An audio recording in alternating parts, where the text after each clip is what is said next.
Philosopher and scholar Friedrich Nietzsche once said, "He who would learn to fly one day must first learn to stand and walk and run and climb and dance. One cannot fly into flying." As we move into a new school year, whether you're crawling or leaping, there are many people within Billings Public Schools who are here to support you as you learn to fly.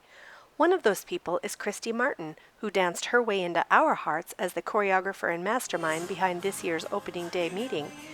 When she's not teaching others to bust a move, or for some of us that means without busting a hip, Kristie serves as a literacy specialist working with primary teachers as they learn to dance around the many literacy tools and topics that we have available in Billings. I am Kristie Martin, and I work for the school district as a literacy coach for our new primary teachers, so our kindergarten through second grade brand new teachers to the district. My colleague and I help them get started, and we help them with learning how to teach reading and writing in their classrooms. So we provided service for them.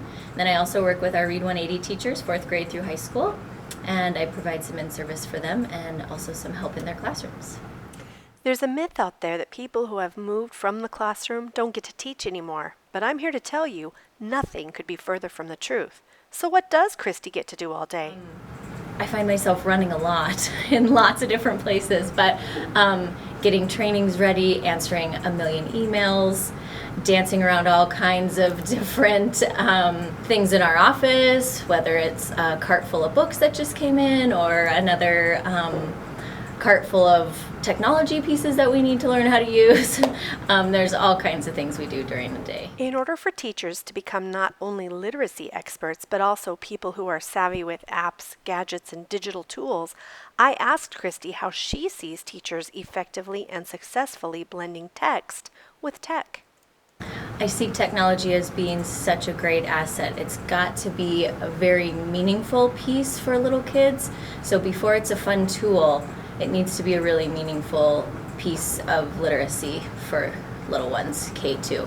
They're just starting out learning how to even open a book and read words and understand what that means. So having a technology piece that goes along with that has to be something that is not just a fun tool, but something that's really meaningful. I see lots of teachers using their interactive projectors as a means for interactive writing and creating books for their kids, which I think is a perfect way of integrating technology for primary kids. Those kids have everything right there for them right at the start. The teacher is doing the writing on the Mimeo for them, and then right there at that moment she can print it off and hand them something that they've done with her together. So really a meaningful way of using technology. Kristie is quick to acknowledge that change is hard, and with so many new changes to our elementary curriculum this year, it can be overwhelming. That's why the coaches and specialists are here to help. I think that you are dancing through new things all the time. So whether it be a new curriculum or whether it be a new technology piece, whether it be a new principal in your building, anything that is thrown at you, you are constantly going back to those best practices that you know and the things that really make you a great teacher. You are relying on those big pieces to really make meaning out of everything that's being thrown at you. So those little kiddos that are waiting in the wings for you are constantly looking at you as an inspiration no matter what. So those best practices, those underlying big pieces that you know to be great are the things that you fall back on when you have so many new things. Well, since falling back on something you know is probably far better than falling back in general, we can't let Kristie escape backstage without asking, how in the world did this dance theme come to be this year? What did this group of us do so wrong to wind up making complete food? I mean, where did the dance idea come from? So, aside from being in the curriculum department, I teach dance at the School of Classical Ballet, and I also teach dance at CDS, the Edge Performing Arts Center. And Kim Anthony last winter said, you know, I think it would be really fun to do something with dance for our first day assembly. And I said, okay, you came to the right place.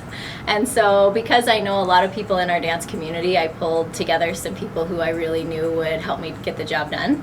So Piper Stanaway I will give props to because she did a fabulous job of getting her West High dance team involved. I got a lot of other people just from our dance community involved too, and they were so excited to be a part of that. Dance is such a huge piece of my life, and I try to incorporate it everywhere. And so that's just how it came about. And then when Kim said, I think it would be really fun to have the dance teams battle the teachers, and I said, oh, I can do this. Even in having to work with some of the toughest students, Kristie's can-do attitude echoes so much of what Dr. Calvin Mackey mentioned in his presentation. You're a diamond in the rough, but you're a diamond sure enough. Thanks for being one of Billings Public Schools' true diamonds, Kristie.